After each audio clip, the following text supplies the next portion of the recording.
Hello and welcome to the JVG NBA podcast. My name's Sean and joining me as always is the one and only Lukas. Not actually as always, but Lukas Petridis. Mr. Petridis, my man. How are we? Oh, I'm good, Sean. How are you? I'm good. Is that your Dante impression? Yeah, it's actually my Marco impression of Dante.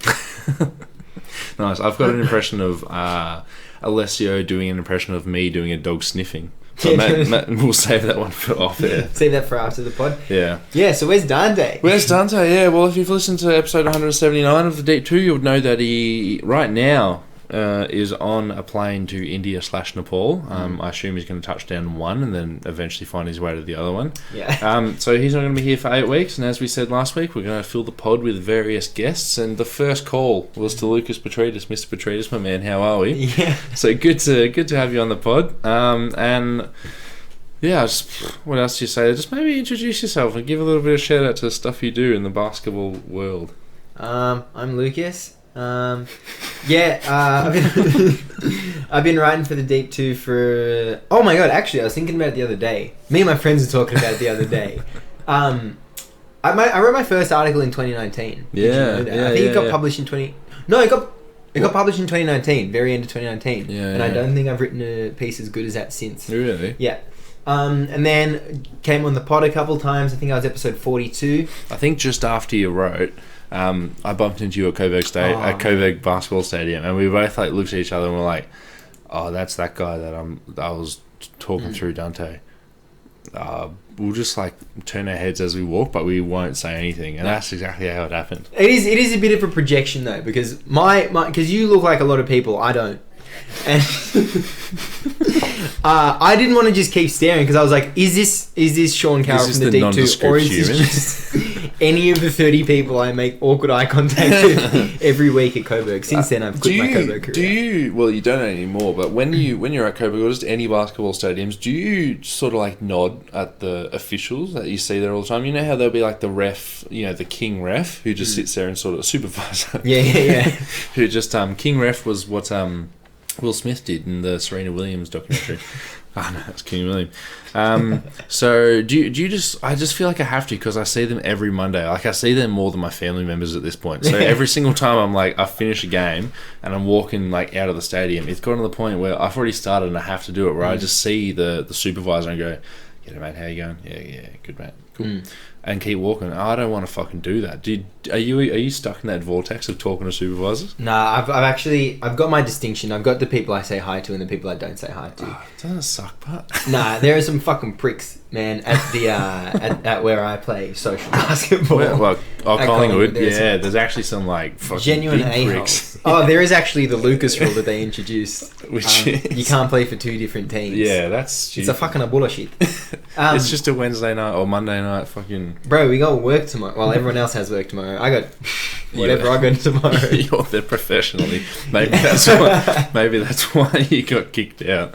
Yeah. Although I do still fucking scorch nets there from time to time. But no, I've got a few refs I'm cool with and I talk shit to. And then I got a few refs I'm my life would be better if we weren't saying hey. And so we don't. There's this one ref that my friend played rep with, and then when we first started at Coburg, when we were all 18, we got there. And then my mate Matt was like, "Oh, this is Billy Bob, whatever his name is," which probably, that's going to actually mean something when we get to the end of the story. And he's like, "Oh, nice, Matt, nice to meet you. Oh, this is your team, nice to meet you guys. I'll be the ref, I'll see you around." And I'm 24 now. I'm turning 25 in a day and a month. And it's been 6 years. And every single time I fucking see this cunt, we say, "Hey, how you going? How's life?" I don't know his name. I'm pretty sure he doesn't know my name. But he says hi to all of us only because he was introduced to us once. What is it with social basketball and having to fucking keep up the image for the rest of your life? And if anyone didn't catch that, Sean's birthday is always the Monday before Valentine's Day. It's always the day before. Not the Monday. I was making a kid. Yeah, well, I'm sorry to hear that you have to deal with that. It does sound like it's quite trepidatious for you. Sure. So, I've been writing for the Deep 2, featuring on the Deep 2. Got my own pod with my mate Marco, who has been mentioned already, or was that off air? Marco. Marco, who you guys would have heard of in your ear holes. The Jeff Van Gundy Tribute Show, and I also recently started writing for FanSided. every now and again I pick up a couple of NBA articles, a couple of WNBA articles. Actually, no, I usually pitch the WNBA articles, and then in the Slack chat, it's like, someone write an article about this for the NBA, and I'm like, done. And that's pretty much it, man. We're pretty much at the present day now. Nice. Well, now that you're here, we may as well record a podcast. And, you know, just to give you a bit of a update, what Dante and I usually do is just pick a topic, and then after we've discussed the topic, this is also for the listeners, we'll just go through the big news of the week. Dante and I recorded on Sunday. There's been about 3.5 days worth of news since then, so it's a little bit light on the news, but some topic that came through a news report, I think it's just so fucking perfect for Lukas and I, because about a year ago today, maybe 9 months, 11 months, because it would have been the trade deadline last year, right at your birthday. Yeah, right as the Cleveland Cavaliers were getting interested in trading for Caris LeVert. I just said I think that's an absolutely disgusting idea, and I think they should just keep going ahead with what they have, and just don't trade for Caris LeVert, because I really don't like him as a basketball player. I like him in terms of like the style in which he plays, but I don't like him as a player for a team competing for a title. And I was really excited to see what Darius Garland was doing, and Evan Mobley had obviously been an excellent draft pick and so on. So I thought the Cavs could actually go somewhere, and they still can. But I was just not a fan of the Caris LeVert trade, and you were like, he's fine. Like, what the fuck are you talking about, Sean? You actually said the other. You said he was good. And we got into a bit of a debate, which we will now phrase as the relax would you gate, because I was fucking sitting there. I was at work, just tickling the ivories, tapping the keyboard. I'm coming up with all these arguments about how he's just a volume shooter that can't actually put the ball in the basket. Not that efficient. He's a dude who you give him the ball and he'll put his head down, dribble a couple of times. He's a ball stopper. You don't want that with Darius Garland, and you especially don't want that now with Donovan Mitchell, just two dudes who you'd much rather have the ball in their hands. And he was involved in a trade rumour in the past couple of days. The rumour coming from Mark Stein that Cleveland is interested in a trade for Tim Hardaway Jr. And the report goes on to say that the only real machination of that trade would be Caris LeVert for Tim Hardaway Jr. and maybe some assets going in other directions. But let's just sort of revisit this and, you know, bury the hatchet. In my garden, I've got a few hatchets. I buried one for Al Horford's fucking sister. Yeah, that's fair. I've got one for someone else, but let's bury this hatchet. Yeah. Which is not actually that fucking hatchety, but whatever. What are your thoughts when you saw that the Cavs were, or if you want to add to that, the relax would you go? How about you do that? Well, I would like to do it myself. Yeah. And let's wind back the clock. So my whole relax would you was, they've traded a lottery-protected pick and Ricky Rubio for Caris LeVert. That was Ricky Rubio with a torn ACL at the time. Yeah, and then there were 2 picks going in Indiana, 2 second-round picks going to Indiana, 1 second-round pick going to Cleveland. Now you pull up Ricky Rubio's Basketball Reference, and there's no row for Indiana. He didn't play a basketball game for Indiana. And now if you Google Ricky Rubio, I think he's returning on tomorrow. And it also says he plays with the Cleveland Cavaliers. So I think the Cleveland Cavaliers side of things is very well managed and all very fine. And I think my whole thing was just like, okay, cool. So you got Caris LeVert, who you like. I'm happy with having 14 shots a game, which might be what you're not happy with. Yeah. So that's what you disagreed with. Yeah. Nothing to do with the asset play. Yeah. What I disagreed with was the asset play. And they kept that pick anyway because they lost in the play-in because everyone was injured. So they ended up falling to the lottery and keeping their pick and drafting that dude who I can't remember who now plays for Utah, the shooting guard, Ogbayabaji. Yeah. I fucking mispronounced. He's actually been playing 20-plus minutes for the past couple of days. In Utah? Yeah. Awesome. So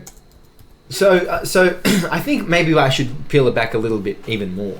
I'm a Washington Wizards fan, and something that we struggled with a lot, but something that's always been like one of our top 5 struggles, which is fucking saying something, is not even scoring off the bench, but just field goal attempts when the bench is on the court, which is why I was so thrilled to have the have the thrill himself. Have Thrillbo Baggins on the Wizards roster, and he's been pretty fine so far, but I digress. That's why I was so happy to see Caris, he started though last year when he went to the Cavs. Yeah, so that's not what I thought was going to happen. Yeah. But I'm just kind of happy for it when a team brings on a guy that can that I would say I'm happy with shooting 15 shots off the bench and shooting 42%. Like a professional scorer.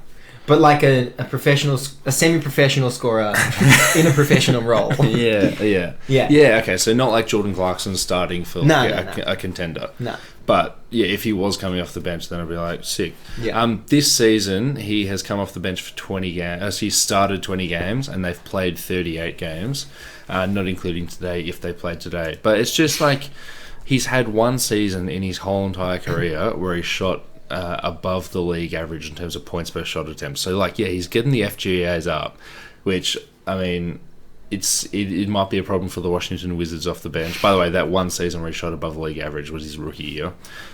He played 20 minutes a game, so it's not nothing. It's not a 3-minuter. But it's just like the only team in the league that really honestly struggles with field goal attempts is this Phoenix Suns team right now with no... Phoenix Suns? Yeah, well, I mean, no Devin Booker, no Chris Paul, no Campaign, no DeAndre Ayton.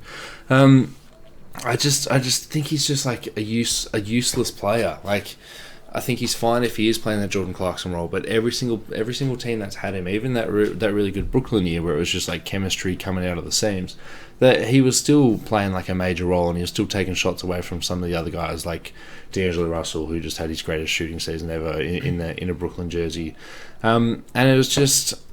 Like I just haven't enjoyed. I enjoy watching him because, like, yeah, he's just one of those tough shot makers, but he just hasn't fallen into that Jordan Clarkson role. And until he does, I probably won't like watching him play. And especially because he was going to Cleveland, and Cleveland just had such a brilliant offense where it was like, awesome, Darius Garland is one of the best young point guards in the league. Give him the ball and just run the fuck away. And like he's going to set some screens. And if you're a shooter like Dean Wade has made a career out of himself these past 2 years, just sitting there hitting shots. Like who's the Masso. Chedai Osman. Yeah, Chedai Osman obviously shooting really well last year. I actually don't know what he's doing this year. Who's the guy who was just barking when they gave him the mic? Oh, Lamar Stevens. Yeah.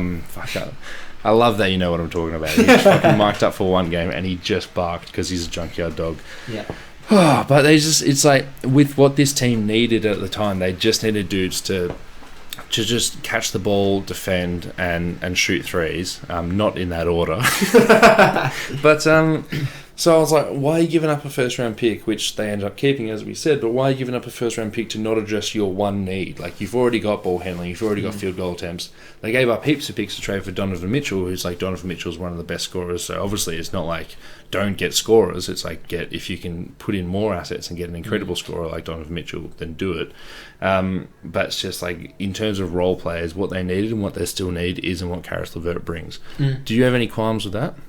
I think my fandom of Caris LeVert came in his playoff play, and I mean, how far through with this are we? 15, 20 minutes? 10? I don't know. It doesn't matter. If you're listening, you can check yourself and let us know. Yeah, you can double check for us. 13 minutes. I hate to bring up mindset, right? But he's in his 2 playoff series, he's averaged 20 points in both of them. The first one, he was shooting, his splits were 50, 46, 72. His second one was much worse. Is that but Indiana? He was shooting, second one's Indiana. Both of them were Brooklyn. Right. But the second one was the bubble, when he killed it in the bubble, and then he had to be the guy in the playoffs. He shot 43% from 3 in that series. He did shoot 37% from the floor, but he was asked to fulfill a role that was not his role. Like, honestly, I'm happy to just erase that. It was that playoff series was just disgusting. Yeah. Who was it that they beat Portland on the last day to sneak into the playoffs, and they stopped was it Washington from sneaking in? I think it was. Or no, we might have made it. Sorry, Portland beat because it was Phoenix Suns went 8-0. Yeah. Phoenix Suns went 8-0, and the only reason they lost is because Brooklyn got beaten on the last day of the regular season. Yeah, fuck. It was anything but regular though. God, the bubble was bubble. It? Yes, it's just the bubble. Was it? Do you reckon it was as good at the time as it is now? Because I feel like it's finding it's aging like wine. Yeah. No, okay, I've offered you this is going to be the 3rd book, and you're going to turn it down for the 3rd time. Yeah. But Bubble Ball by Ben Golliver, the story of the NBA bubble. Would you have guessed? Do you want to borrow it? How many pages? 250 odd. Nah. I think every basketball book on the planet is 250 books, apart from Bill Simpkins. Anyway, so Bubble Ball. So I read that last year, and I was just fucking reliving all the fucking memories where it was just like, Remember when Daniel House got like fucking a stripper in, and then his mum tweeted and was like, "You can only break the rules for mama's cooking or something." I was just like, "Okay, sick, awesome." I haven't left the house in 3 days. But then obviously the moment that we just talked about, you've got Devin Booker hitting that shot over Kawhi Leonard to go 8-0. Just like so much went on. Obviously, like LeBron James doing that. The Denver Nuggets making that run, come back from 2-3-1 deficits.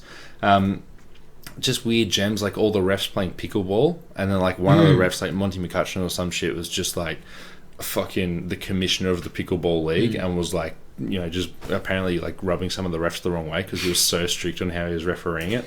As a ref, I guess he probably would be like that. Yeah. But just it was so nice just to relive it, and the way he finished it. Spoilers for everyone who hasn't read it, but he just said like at the end of the day they lost like hundreds of millions of dollars, maybe just like $100 million, just by actually putting on the basketball league in the Disney bubble, and they just ran a deficit. But Adam Silver was like, we need to just have a champion because we're doing this not for our own money, we're doing this for the sanctity of basketball. And then he wrapped it up by saying like, you know, there was no entertainment in the middle of the games, there were no fans, it was just quiet, awkward basketball. And if you're a fucking basketball lifer and a basketball head, that was fucking all you needed, and you were just so thankful that they were just like, let's run a deficit and just fucking make this work. So yeah, it has aged like fine wine. Just looking back on it, it's like, imagine what we would have been doing in lockdown if we weren't watching basketball, just more Among Us or something. I wouldn't have a pod because I don't reckon Marco would have gotten into it. Yeah. And that's the second best book to come out of the bubble behind Why I Stand, of course. Save that for later. But also, a couple of other gems you missed out on. Them filling up the lake so the players could fish. Them filling up the lake with fish so the PG could fucking fish. And then Jimmy Butler charging people $20 for a coffee. Yeah. What do you call Big face. That's so stupid. That's so stupid. And then even Jimmy Butler's bubble run was sick, and his like final series a little bit cringe, awesome. But whatever. But him sunning TJ Warren was fucking awesome. It was so satisfying. Yeah, that was cool. But just in terms of the finals, where he's like leaning over the stanchion, and it's like, man, he's put his heart into it. But that's not his fault. he was very tired. He was very tired, and there was no Goran Dragic and no Bam Adebayo. And then Pat Riley came out and said we would have won if it wasn't for Goran Dragic and Bam Adebayo. And then the Lakers got really pissed off, and he goes, no, what I meant to say is you guys deserve a gold star because of how hard it was. Very hard to come back from saying the complete opposite. Any other gems? Yeah, that series just killed Goran Dragic's career. He was seriously like unbelievable in the bubble. Only good things to say about the NBA bubble. Shout out. Well, the Wizards weren't invited. I don't think we were invited. Yeah. I don't remember though, man. Honestly, it's all a blur. One of the best photos was when they were filling up like one of the ballrooms, like you know, like a fucking ballroom like Beauty and the Beast. I don't know, Disney something. And they put courts in there, and then all the teams were just training like a court next to each other. So like they were just sitting there like mucking around. You looked over and it's like, oh, that's the play they're going to run against us tomorrow because they're all sitting in the same area. And then Luka was just like, you know, like he loves to play soccer with the ball when he's like hanging out. And he like kicked the ball and hit the chandelier or some shit. And he's like, oh. and again, Luka, had 47 the day after Montrezl Harrell called him a bitch ass white boy. Yeah. And then Jamal Murray was he went outside to like go get some food, and he's like, fuck, the bubble sucks. This guy over there, like Donovan Mitchell, just scored 48 on me, and now I have to eat lunch with him. Yeah. And then Kyle Lowry was like trying to get into a beef with someone as well. Like they were like yelling at each other in the lobby of one of the fucking hotel rooms or like the eatery. Yeah, no, wasn't there a photo where they're like he's getting held back or something? It was like, no, that was on the court. But then also Raptors Celtics. Yeah, that series was sick. Yeah. Taco Fall having the worst plus minus per 36 of all time. But the Ojanobi corner three from over Taco Fall. Yeah. And they've had next ever since. The Raptors. Yeah. Sorry, that's a sore spot. An article that never made it to the deep2.com. I just figured it out. But you can find a lot of banging articles on the deep2.com. As a reader and a writer, I can Since you're on the Deep2, tell everyone how simple it is. Oh, dude, it's so simple. You just go into the URL, whatever you use, Mozilla, Firefox, etc. And then you just go into the search bar or the internet web address bar, and then you just write the Deep 2 spelled as exactly the same as this pod you're listening to right now, .com, hit enter, and then fucking you do the rest. One of the funniest things I heard in recent memory was when we were at Marco's house and Heath Llewellyn, also known as Heath's housemate Ned, just caught me off guard where he was just like, you were talking about an article, and then Ned turns to me with a straight face and goes, oh, it's what do you say? It's super fucking easy or something. I'm like, huh? And he goes, in the middle of your pods, don't you say it's like pretty easy? I'm like, oh yeah, it's that simple. We got a listener on our hands. A basketball fiend. All right, Caris LeVert. So, a couple of questions to thought-provoking questions. How do you feel about Caris LeVert a year after going off on the relaxed would you get? I think I'm definitely cooling on. I definitely used to be more of a fan of him, and I probably wouldn't go to fight for him as much as I used to. However, I still think it was a no dramas deal for the Cavs to make.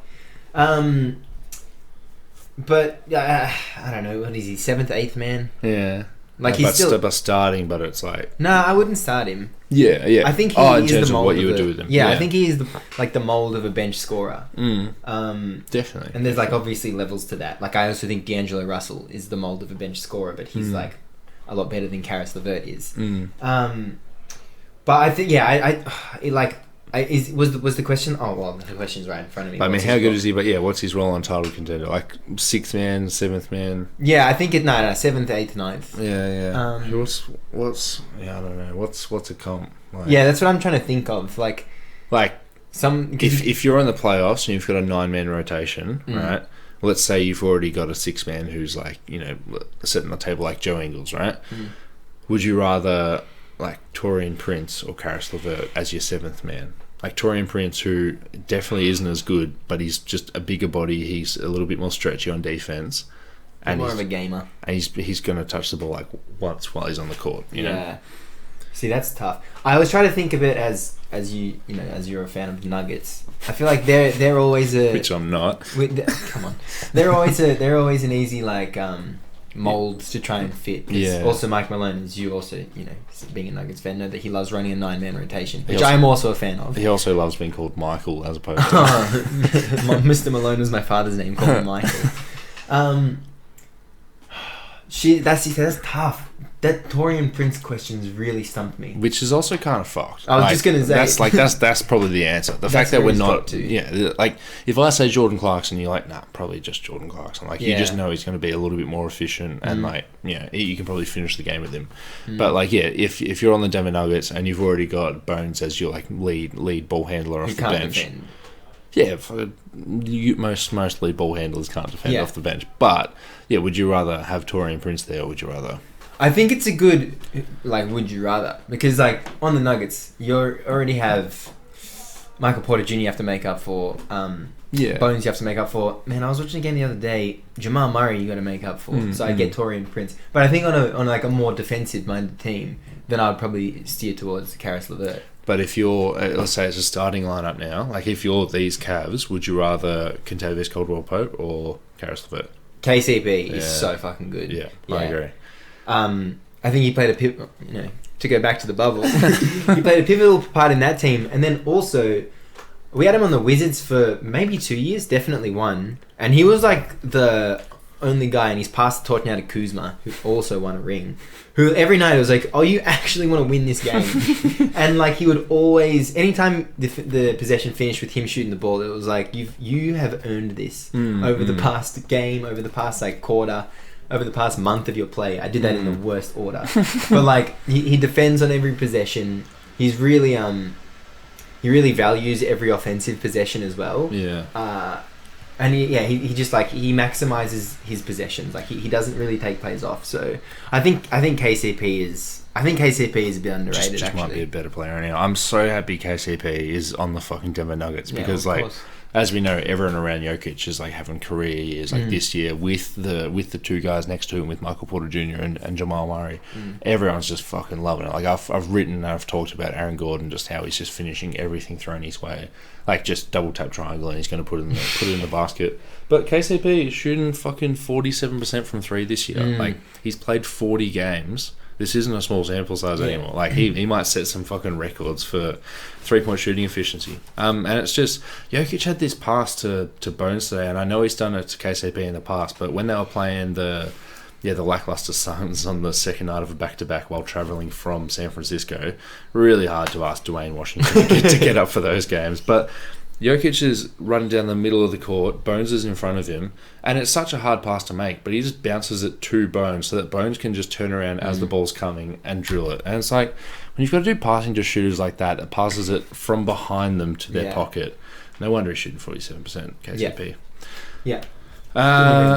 Now, I just want to, as I said, discredit everything in this discussion, because while the the main report here is that the Cavs are interested in Tim Hardaway Jr. and the only realistic trade that can actually work here is just straight up Caris LeVert for Tim Hardaway Jr. I am reading too much into this, because the Mavs just want to open up cap space and they just want to mould their team around Luka. That's why they've sort of lowballed Chris Wood and said, no, we're happy to take it into free agency, just let his money run off the books.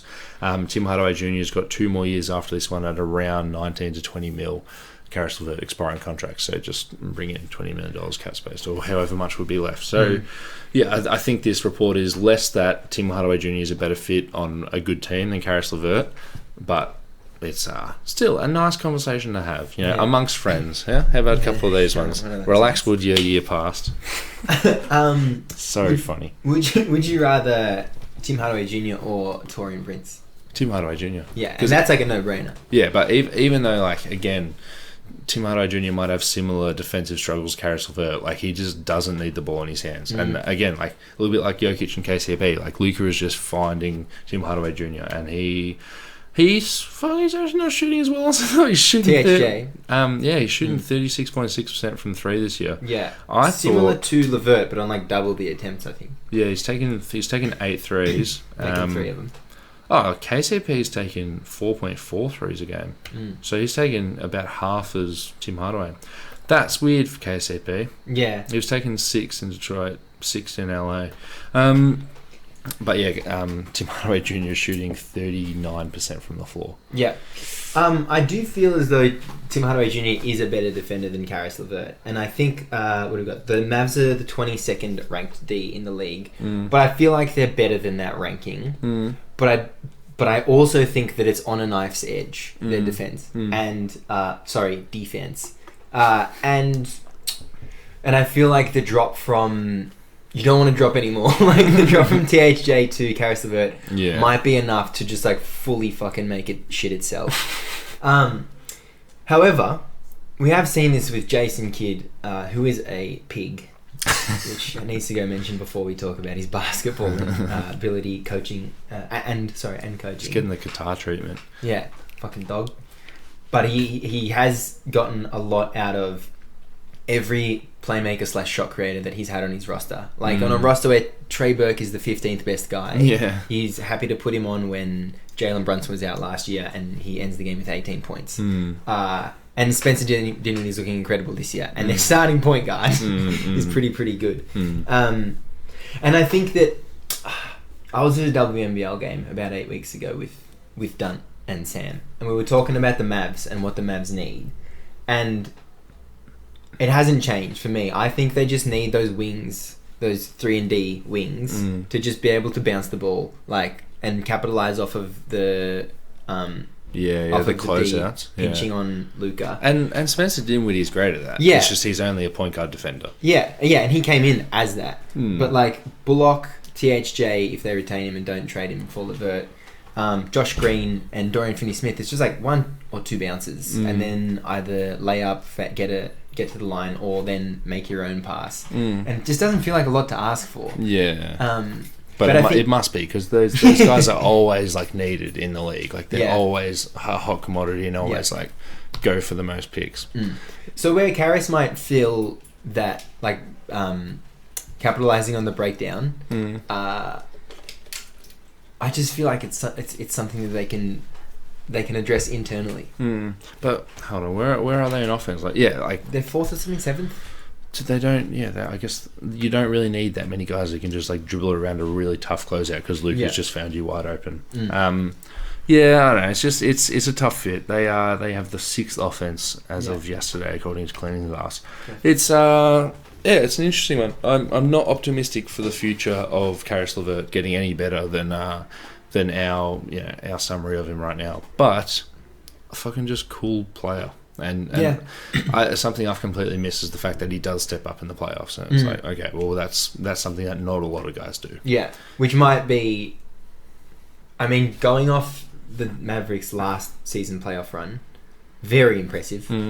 And also, I feel like a lot of it was defensive, even though they don't have the best. Fuck the numbers, man. Honestly. Yeah, but also no Maxi Kleber for the rest of the year.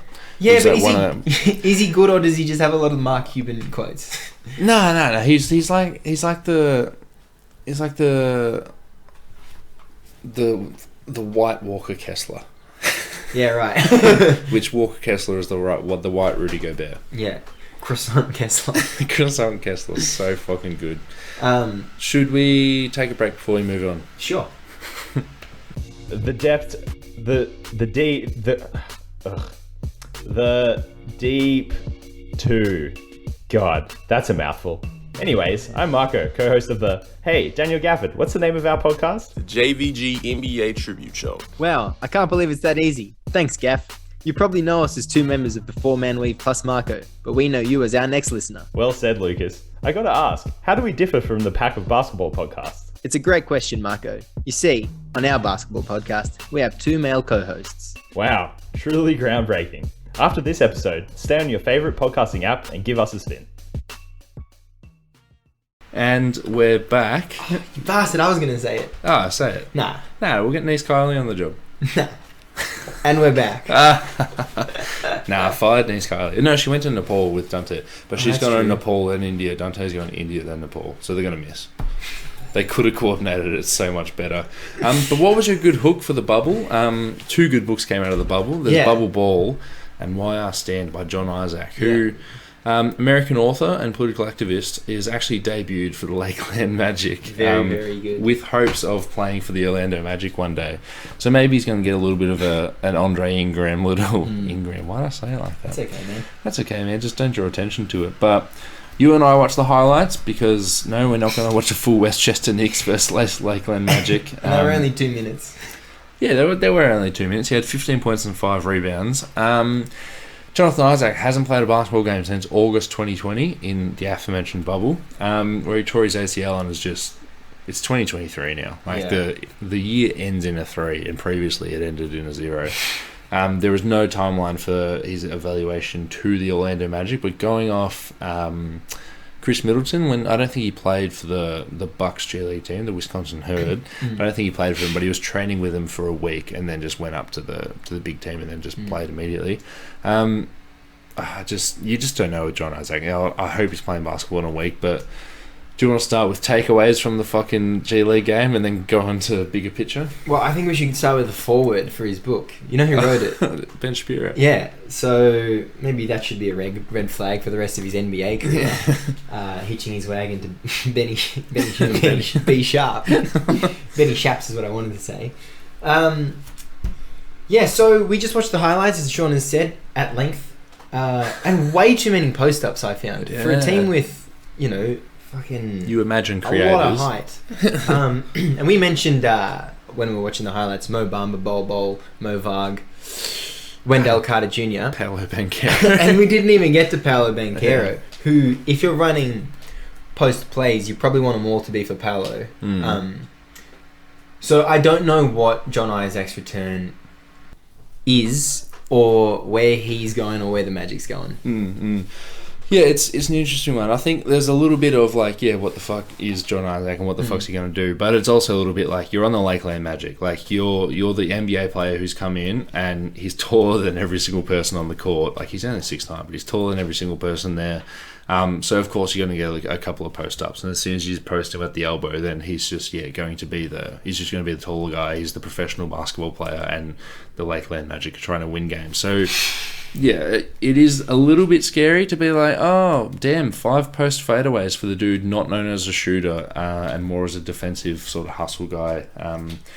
But yeah, I think it is also the situation. But then also just talking about it, like you're right. The Orlando Magic, they've actually got a lot of players at every position. They just don't happen to be good at basketball. Yeah. But where their prospects are the guys who do want to work in the high post, like Paolo Banchero and like Wendell Carter Jr., Bol and Mo Bamba. I mean, we'll have to wait and see if it lasts for more than 20 games for Bol and Mo Bamba. I just don't know why they signed him to what was like 3 for 30. Such a waste of money. But it's like, what is he going to do? Because the best version of this team is Paolo. I think he is just a 4. Like he defends 4s, and you don't want him playing the 5 at all. So maybe the best thing on defense is to have someone like Jon Isaac, who's just so switchy and can just plug holes all around him. And if he plays the Draymond Green role next to like the Harrison Barnes or Andre Iguodala at the 4, then it's like, okay, then that's pretty fucking cool. But then on offense, Paolo Banchero doesn't want to post up with Jon Isaac's defender just coming over to him. So then it's like, okay, are you going to make it so that Jon Isaac is always just in the dunker spot on the opposite side of the block?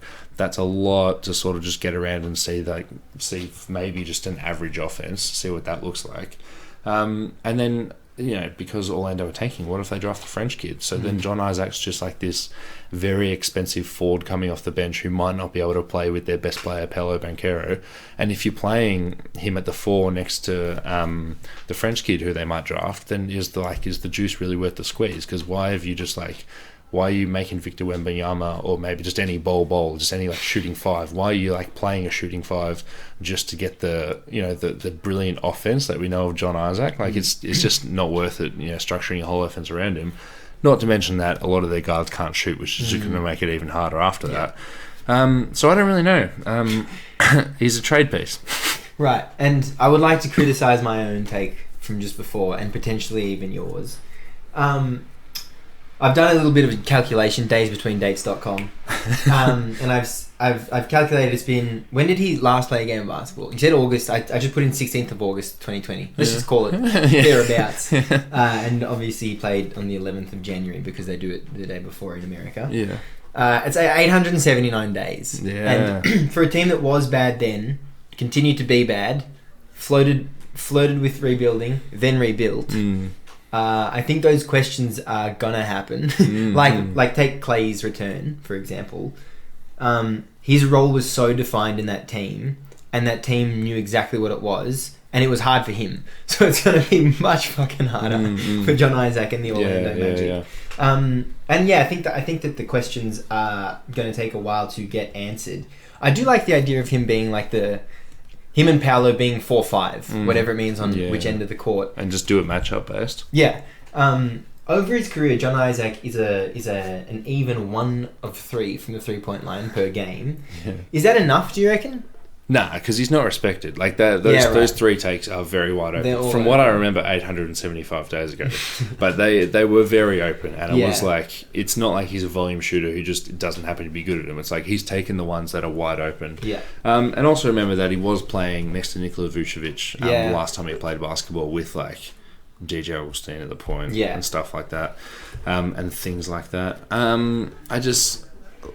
I don't even know if we can base off what the last time we saw him play basketball, because I think Rich was bombing, by the way. He was shooting 40% on 6.5 attempts for last time he was in a Magic jersey. But like, was the juice worth the squeeze then? Like having this 5 that works really well next to Jon Isaac, was it worth? No, I don't think so. So it's like, we'll have to see. And maybe like him and Victor Wembanyama is like the greatest defense anyone's ever seen. I'm again also assuming that fucking the French kid ends up there, but I just don't see any other better situation for Jon Isaac, because if they just have, let's say they just have replacement level bigs, like let's say Kevon Looney is just the type of center that's next to him for the rest of eternity, I don't think that's going to be a good offense. No, not at all. No, I think that's one of the safer things you've ever said. So then you're trading him, and it's like, who the fuck is touching him? Yeah. Also, his like skill set was his D, or his competitive advantage. Yeah. Coming off 2 years on the pine with an injured ACL, he might not be as good a defender as he used to be. Yeah. So he might need to diversify his skill set, which relied heavily on his D. So I am interested to see how he plays in like an actual game and not just like post highlights from the Lakeside Magic. Yeah. But yeah, I think that I think his NBA career. Is it like brutal to say it might be over? Nah, I think it is brutal. I think because how old is he? Like 24. He's 25.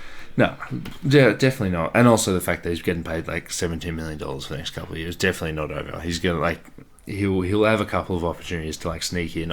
Something I always did when I'm doing one of my various my leagues is just find a way to get him on the Atlanta Hawks, whether that be on a John Collins trade or what's probably more realistic is DeAndre Hunter. Yeah. Just saying to Orlando, take our money off our hands because we don't want to pay him for 5 more years.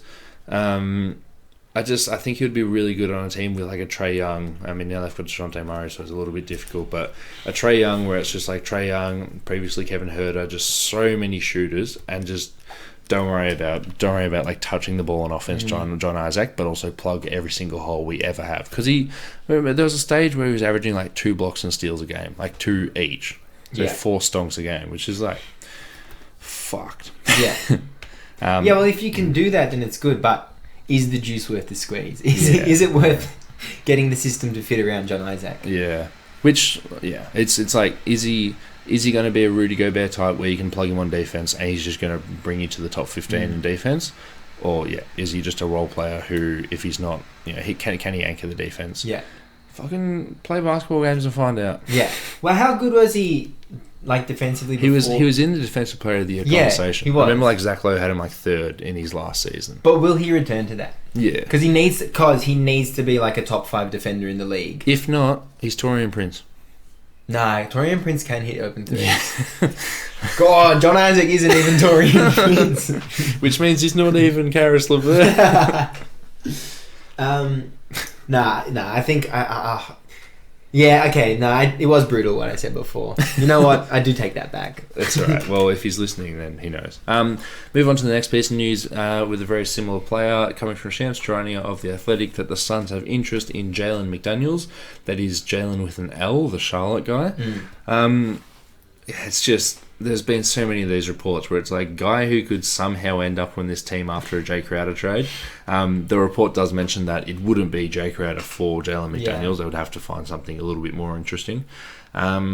It's what fucking assets are you getting back for Jay Crowder right now that entice Charlotte to trade them for one of their best, a Jon Isaac type on their own roster when they've got heaps of cap space, well, a little bit of cap space and nothing to do with it.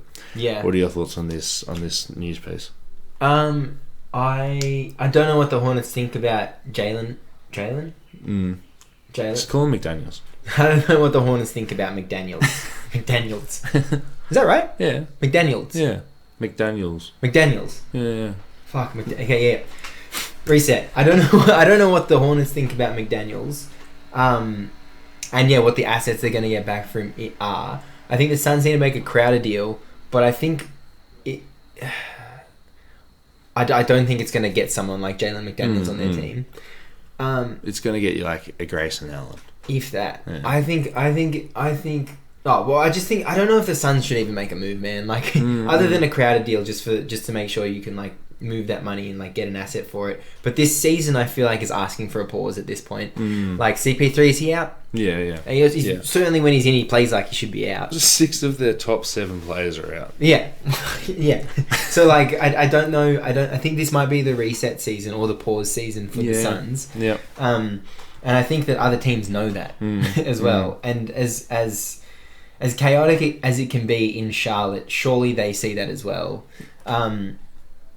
But like, who's the third team that's taking Crowder that's then giving young assets to the Hornets? Look, I don't think there is one given like pick assets for Jay Crowder. But the next sentence I've written here is Big Jim for Jalen McDaniels because it's like I think that would be a fucking hot trade for Golden State to bring in Jalen McDaniels and just play him at the 5 next to Draymond. It's just like a supercharged JaMychal Green.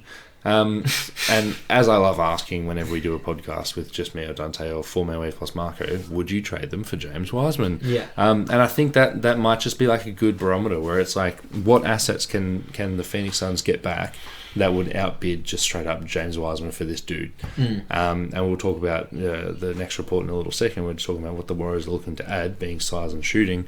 If you were the Charlotte Hornets, would you trade Jalen McDaniels for James Wiseman? If I was the Charlotte Hornets? Yeah. I think so. I think that the Warriors, not you, could get more though for Big Jim.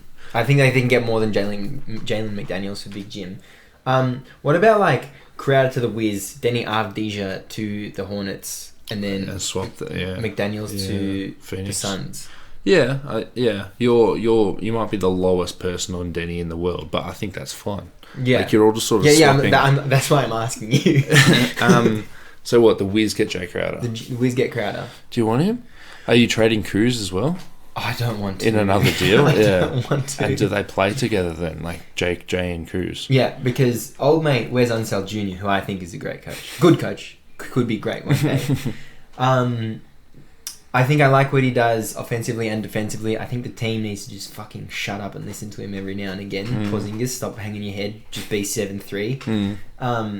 But he does have a couple of 2 big lineups that then transition to 3 wing lineups. And the 3 wings are Denny, Rui, and Kuz. The 3 wings are bigs. Yeah, but like they're Denny, Rui, and Kuz. Yeah. Kuz you got to worry about. You don't have to worry about Denny and Rui. And Jay Crowder knows you don't have to worry about him, but he'll just stand behind the 3-point line and defend. Yeah. And in those rotations, I much prefer Crowder to either Denny or Rui. Yeah. But yeah, you might like Washington wouldn't do it. So like in terms of who says no, like it's hard to just cut bait on a dude you drafted 2 years ago. Yeah, one of our 9th overall picks. Yeah, and you've got a few of them. Like if I was the Wizards, I would need something a little bit more because Jay Crowder's an expiring contract. Well, that sounds good to me. I'm like, what are you going to do with cash space? But like sign DeLon Wright again. Oh, I don't mind that. But to go back to Jig Bim and the potential McDaniels trade, I think you could get more for him. And I think that I'm not out on Jim. I think that he's yet to get the reps that a young centre needs in the NBA. He does have a very short leash. Like that, if he fucks up, he's getting pulled. Because Kevon Looney's just so stable. Well, think about how long Joel Embiid got given the keys, saying, "Hey, we're gonna be the worst team of all time for 4 fucking years, and then you can still take your time." Yeah. I can't think of any other bigs off the top of my head, but like bigs need time to just develop into the players they are. Clint Capella didn't have to do anything in Houston for so long, He was playing the 4 next to Dwight for a while. Yeah, and then they were like, "Okay, let's try this guy at the 5," and then fucking his role was still so minimal, and then he had so much time to develop into the player he is. James Wiseman needs to be in like a low pressure situation to develop into the player that he could potentially be, which I think could be like a Chris Bosh mold. Not Chris Bosh, fucking relax. But like Chris Bosh mold, like catching, pick and pop, and then be like a solid rim protector. That was his comp, but one of his comps. But you're the Warriors. Like there's not much you can do because you are competing, you are trying to go as hard as you can, and you do need to like. If he's playing shit, put in Kevon Looney because you need to win games and make the playoffs right now. But then he goes to the G League and it's like, well, I mean, who's watching those games? I'll read about those games on The Athletic, but I'm not fucking tuning in. Yeah. So it's like, it's either it's not enough reps in the G League and it's not enough it's not enough real reps in the G League. But also like, we sent Jordan Poole down to the G League the year before, and he came back and was just like one of the best players after his little bubble experience, his little gubble. Yeah. It's so tricky. That's why I am pretty happy just to like say, all right, let's just bring in a fucking stretchy big. Like stretchy as in he's not that great a shooter, more stretchy on defense, like McDaniels, and just like give Draymond a dude and just say fucking move around, man. Like you're so long, you can block so many shots, and you just need to we know that he can catch the ball on lobs. We know he's a smart enough defender. And it does suck to give up on Big Jim because maybe he would be a Chris Bosh type 5 years from now, but this is like one of our last years to compete. And I said that last year, but this is as well. Yeah, well, I actually said last year that the Warriors won't make the playoffs this season, but they'll win the ring next season. Yeah. And it's looking pretty good. No, you guys will definitely make the playoffs. I also think that it'd be a fun story to follow the Hornets with Big Jim, with LaMelo as well. Like 2 players from the same draft class. That's just fun. Yeah, that's fun, but also just giving LaMelo just like a dude who they can grow together. Yeah. Yeah. Now, also, the thing I prepared in my notes earlier First of all, funny that I would wear my Kevon Looney jersey on today of all days when he's getting fucking mentioned every 10 minutes. Also, however, big Jim for McDaniels and Nick Richards. What do you think about that? Yeah, I mean, if this was a realistic trade and this is who they're talking about, we would be asking for something like that in return. Yeah. How would you feel about that? Nick Richards running those 5 minutes, 20 minutes at the 5. Can I have Kai Jones? Because he's been really... Oh, you prefer that? Maybe. He's been really bad, but I just love seeing his G League stats. Like 38 points, 7 blocks, and it's like, he can't be shit. We did just spend the last 5 minutes talking about how we're not going to watch the G League. All right, when you get his NBA League stats up, he shoots like Caris LeVert, but he's actually a big. We should just while you're getting that up, I'll just mention that the next piece of news we are going to talk about is that the Warriors are looking to add size and shooting this season, coming from Monty Poole of NBC Sports Bay Area, and this is one of the few times, like I think one of the first times in like the whole entire Steve Kerr time that Steve Kerr's come out and said, yeah, when we're looking at the trade market, we're looking to trade for size and shooting. Usually the Warriors don't specify what it is, just to give up their board or give up their targets and maybe weaken themselves from a negotiating point of view. So yeah, they are looking to add size here, and Steve Kerr goes on to say how much of a good job that Draymond and Looney have done, but he says it's just not sustainable to play them 48 minutes a night. So you were going to say Kai Jones? I was not going to say Kai Jones, but his Div 1 stats less than 3 points a game, whereas Nick Richards is at a solid 8.5. But I also think that Kai Jones might be like, Kai Jones can be anywhere between the 30th best center and the 150th best center, but Nick Richards is the 45th best center in the league, and that's all he's going to need to be. And he'll be better when he's playing alongside Steph and Draymond, etc. What about Big Jim for Mason Plumlee?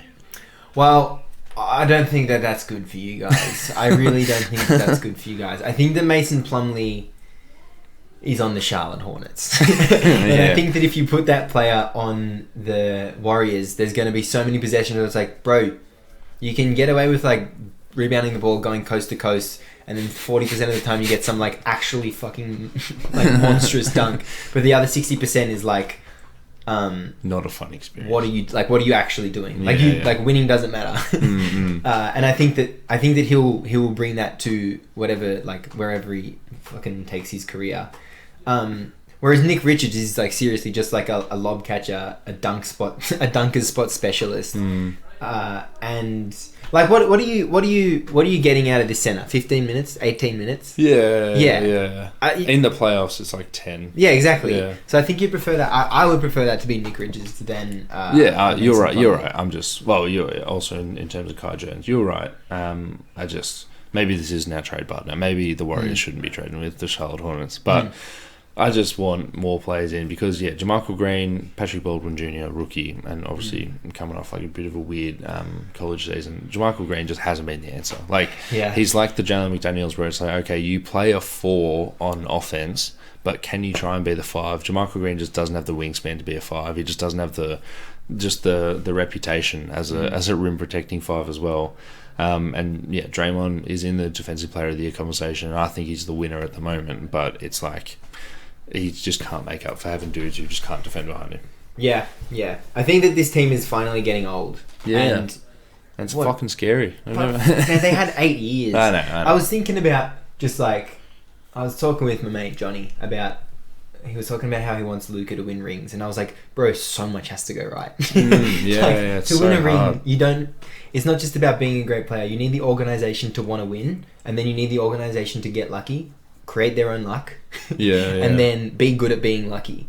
And then, like, that's not to minimize, like, fucking dynasties. Yeah. But, like, that's also why NBA teams are good for 10 years at a time, because they finally hit the recipe, and it's just like, oh, this is what it means, and this is what it takes. And that's why the Warriors have been so good for 8 years, and the Bulls were so good in the 90s, etc., etc.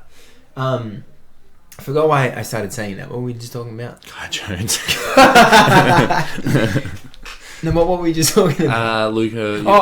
The team getting old. Yeah. And even Steve Kerr coming out and saying, I think it's even like the step before him saying, oh, we need a big that can shoot in the trade market. The fact that he's saying we need to trademark it, like we're looking at the trade market. When has he ever said that? And that's the thing. That's why it's also an interesting trade report because he's never said it before. Like he's never actually mentioned the trade market. And sometimes like a little bit of a waiver guy and like buyout but buyout guys are Marvin Williams-esque for a reason. Yeah. It's just. We do need it. We do need a fix, and I don't know what it is. I don't think we've made a mid-season trade. I was going to ask you this. Yeah. I was going to ask, when was the last time in a winning season you made a mid-season trade? We have traded Omri Caspi just because he wasn't a good feel. Maybe we waived him, but we have traded very minor pieces. But in terms of an actual rotation player, well, D'Lo for Wiggins, but that was again losing season and different. We traded. Well, in 2014, we traded for Jordan Crawford because we were trying to fill the Jarrett Jack-sized hole at backup point guard. Yeah, that was winning. Yeah, winning. Yeah. So I think that it's all been waiver dudes like signing Anderson Varejao and bringing back Bogut. So this is part of the reason I was saying that you this was going to be your down year and then you reload for next year. Was it that last playoffs? Fucking unbelievable. Seriously unbelievable stuff by the Warriors. I think you were making up a lot for Clay. Yeah. Which was kind of somewhat invisible by how good Steph was and how good Draymond was.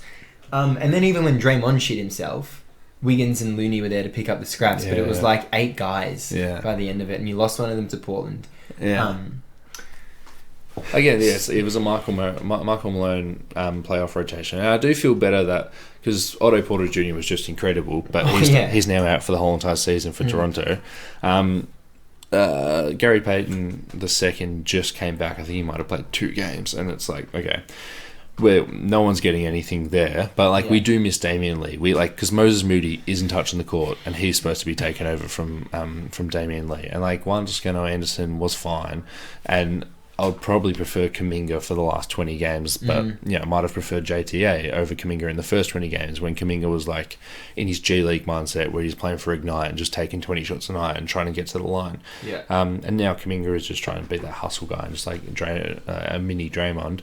But it's just, we just need rotation pieces. But the thing is, like you said with the Phoenix Suns, where you're just maybe this is a year where you consolidate and just wait a little bit, you take a year off. But Chris Paul's 52 years old. Steph Curry is having an MVP level season, but you just can't trust it because he's 35. It's so cool to just wait, and Luka Doncic and the Mavs are just sort of taking the year off, and they're going to see attack with cap space this off season. But they can do that because Luka Doncic is 25 or 24. Yeah. We can't. Phoenix Suns can't. That's why we're talking about it, because it's so interesting. Because it's what the fuck do? You need to do something today. And honestly, my birthday's the 13th of February. The trade deadline's the 9th of February. I'm going to get an early present. We've got the assets to move. Yeah. And I want to do it. Yeah. Well, who do you like in your rotation currently in the playoffs? Would you like Kuminga to play 20 minutes in the playoffs per game? I would want Kuminga to be at a level where he can play 20 minutes. He's not. Because last playoffs, I feel like he had a couple of good games. Yeah, he did, especially against Dallas. But then again, against Dallas, we were just throwing people out there. So in terms of you've got the starters, you know how they are. Andre Iguodala. Well, let's actually go through them so we can keep a tally. Okay, because I feel you need 9 players this year. Steph, Clay, Dre, Looney, Wiggins, right? That's 5. That's 5. Jordan Poole should be hitting shots. He's the first guy off the bench. I think even if he isn't, he's playing enough pressure. He's playing. Anthony Lamb is going to be the wing off the bench. He's been one of our best players. I do want to say that we're still at 6. I don't think you want Anthony Lamb. No, I'm telling you. Okay. Because we've still got a roster spot. We haven't signed our 15th guy. Okay. Anthony Lamb is on a 2-way and he's going to get converted. He's going to be on the roster. Boy. That's our 7th player. Okay. Andre Iguodala just came back. That's who I won't count because I just don't know what Andre Iguodala looks like. Okay, and we're not counting... Dante DiVincenzo. Is he 8? He's 8. Yeah, okay. He's... yeah, he did. He is... right now a poor man's Damian Lee, but we know that he can be a rich man's Damian Lee. Yeah. That's 8. So we're not including Jermichael Green, Jonathan Kuminga, Moses Moody.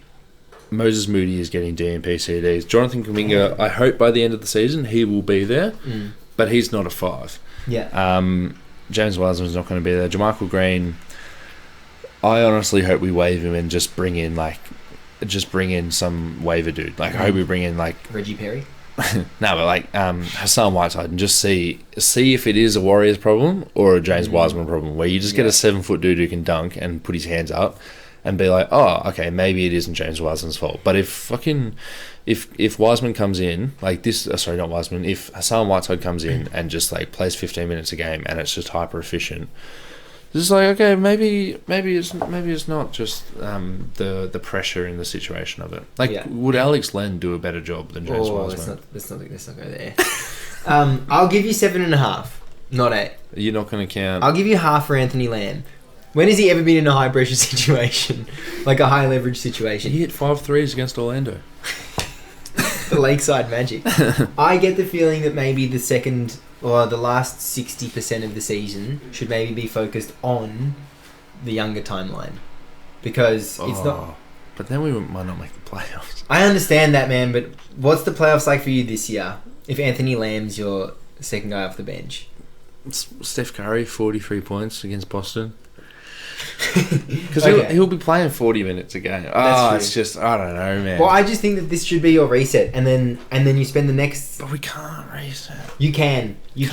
What if Steph Curry's not this good? If winning one more ring is the goal, it's not going to happen this year. I'm sorry to let you know. If winning one, which it is, it's trade Big Jim today. Yeah, but I think that maybe. So let's say 7.5 players. You want that to get up to 9. You're not going to get that up to 9 this season. I don't think you're adding a player and a half in the remainder of the season. I think you're maybe adding a player this year, and then maybe adding a player in the off season. And maybe adding that player in the off season could be Kuminga getting 30 minutes a night for the next year, or Moody getting 30 minutes a night for the next year. So I personally, as an unbiased spectator and an expert, I think that next year should be your last dance. No, for real though. I think the next year should be what you're really loading for. Yeah, I'm just worried that last year was the last dance, because these are all signs of a team falling off. So maybe last year was the last dance. I don't reckon. I reckon you guys got one more, and I reckon it's next year. And I really don't think it's this year. Look, I don't think it's next year, and I think it might be last year. You think it's next year, but we're both pretty like, fuck, this year's looking pretty sketch. Yeah, but I think you do go for it. Yeah, like, well, what if there's like a Miles Turner trade? Yeah, that's probably going to happen next year. Yeah. All right, let's wrap up the pod there. We've just hit an hour. Lukas Petridis of the JVG NBA Tribute Show on Spotify, iTunes, YouTube, or wherever you get your weekly podcasts. Yeah. Thank you for coming on. We will have links in the bio, actually. I'll just write that on my hand. Link in bio on where you can find what he does with his podcast co-host and colleague Marco Holden Schooner. And most importantly, friend. But yeah, thanks for coming on, and I'll speak to you probably sometime very soon, but also maybe on the airwaves during Dante's 8-week hiatus. Yeah, 8-week hiatus. Thank you. Yeah, no, thank you.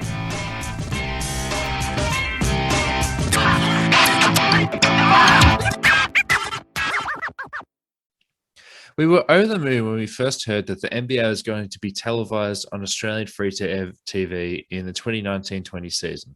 It didn't exactly go swimmingly, with the nasty cough halting the season and games getting cancelled left, right and centre, but it was a huge step and an exciting one for basketball fans all across the country. Better yet, it wasn't a commercial channel cashing in on some basketball nerds like us. It was SBS, one of our public broadcasters. Unfortunately, the NBA wasn't the only thing SBS was pushing last season. They also ran advertisements from Sportsbet, Ladbrokes, Bet365, BetEasy, and Neds, some of the biggest sports betting companies in Australia. In a one-step forwards, two steps backwards move, SBS has dropped the ball here. As a public broadcaster, SBS plays a key role in providing relevant, culturally appropriate health information to local communities. The last thing SBS should be doing is offering a platform for gambling companies during the most financially unstable time in recent memory. This past year, men aged 18 to 24 made up 79% of new gambling account holders, with increased median spending and frequency of bets. This is the last thing we should be spending our money on, given the financial uncertainty that comes with the pandemic. During COVID lockdowns, wagering companies spent more money on advertising and incentives to gamble, and it worked. SBS needs to hear from viewers that gambling ad revenue isn't worth the harm it causes. Call on the SBS chair, George Savitas, to put community health ahead of gambling revenue by signing the petition at www.endgamblingads.org.au/get gambling off SBS with hyphens in